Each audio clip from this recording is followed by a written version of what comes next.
So, good day everyone. My name is Myra Farha binti Muhammad Fairuz with metric number 8211841, and I am the representative from Group 1. So, this video is the Phase 1 performance audit for our heart disease predictive pipeline using the Cleveland dataset. We are analyzing 303 patient records to predict heart disease presence based on 13 clinical features. So today we'll walk through our journey from raw data cleaning in stage 0 to our validated stage A baseline model. So now we begin with a thorough data audit, and then we've identified missing values originally marked as question mark in two critical features, which are CA with 4 missing entries and tau with 2. So our chosen strategy is median imputation. So here is our justification because first, outlier resilience. So the heart disease data set often contains outliers such as extremely high cholesterol levels.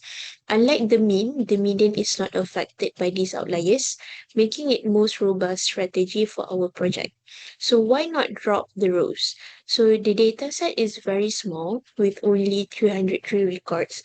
So it is too risky to waste precious data that can be used for training. And why not model-based imputation? So we found it unsuitable because it relies on mathematical assumptions that may not align with complex medical realities. So median imputation keeps our data grounded in real observed values. All right, now let's go to the outlier analysis. So this is the box plot. So using the RQR method, we detected 5 outliers in cholesterol and 9 in resting blood pressure.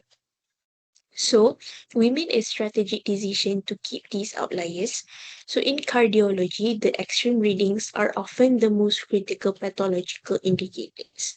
A cholesterol level over 500 milligram per DL is extreme, but it is a real clinical case. So removing this would prevent the model from learning how to identify high-risk patients. So our goal is to ensure the model is robust enough to handle the critical, extreme cases found in real-world medicine. Okay, now let's go to the detailed class imbalance. Okay, so this is our class distribution. So our distribution shows 54% healthy patients and approximately 46% with heart disease. So this result in a mild imbalance of only 8.26%. Because this is well below the 20% threshold, we made a strategic decision not to use SMART. So in medical AI, creating fake patient records can be dangerous. Instead, we use the class underscore weight equals to balance setting. So this method gives a boost to the minority class without changing the data during training. So this ensures all patient records remain real, avoiding fake samples while still prioritizing disease detection. Okay, now let's move on to our EDA visualization. So this is our correlation heat map. So our heat map shows which features drive the model. Thalassemia, tau, and blood vessels, CA, showed the strongest positive correlation. Conversely, maximum heart rate, the lag, showed a strong negative correlation of negative 0.42. Okay. Interestingly, fasting blood sugar showed almost no signal, which is 0.03, proving that specialized diagnostic tests are more informative for this model than routine blood work. Okay, now let's look into our pair plot.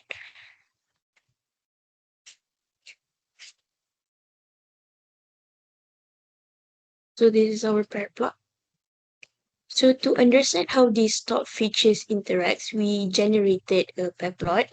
So on the diagonal, notice how OLPIC and CA show very little overlap between classes. So these confirm they are highly discriminative. In the scatter plot, sick patient group heavily in the upper right area for features like O-peak versus CA.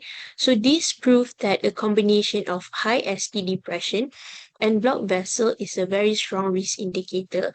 So the spread of dots also confirm low multicollinearity, meaning each feature provides unique clues rather than repeating information. Right now that we have looked into that, let's move on to our stage A baseline model.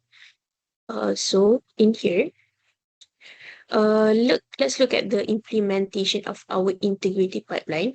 So we followed a strict order of operation here. First, we train test split.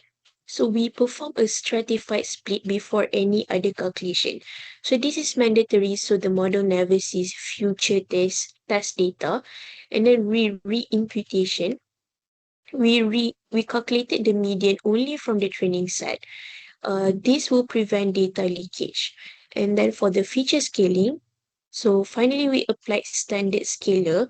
These ensure that features with large ranges, like cholesterol, don't numerically bully smaller values during the calculation. So why is this model chosen? So we chose logistic regression for stage A for three reasons. So the first one is because of interpretability. So it is a linear model that allows clinical stakeholders to understand the direct relationship between inputs like cholesterol or age and heart disease risk. And then the second one is because of small data set robustness. So with only 303 records, simpler models are less likely to overfit compared to complex nonlinear algorithm. And the last result is because of medical standard. So it serves as the mandatory stage A baseline, providing a benchmark for the subsequent ensemble and deep learning stages. Okay, now let's look at our metric table here.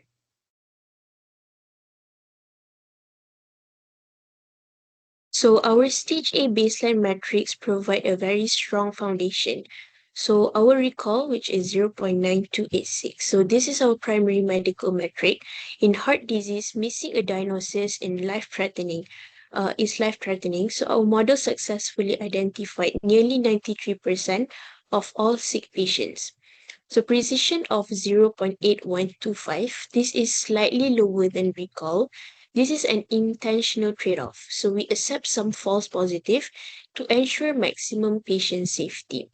And then accuracy of 0.8689 and F1 score of 0.8667. These are closely aligned, proving the model is well balanced. And then the ROC AUC is 0.9502.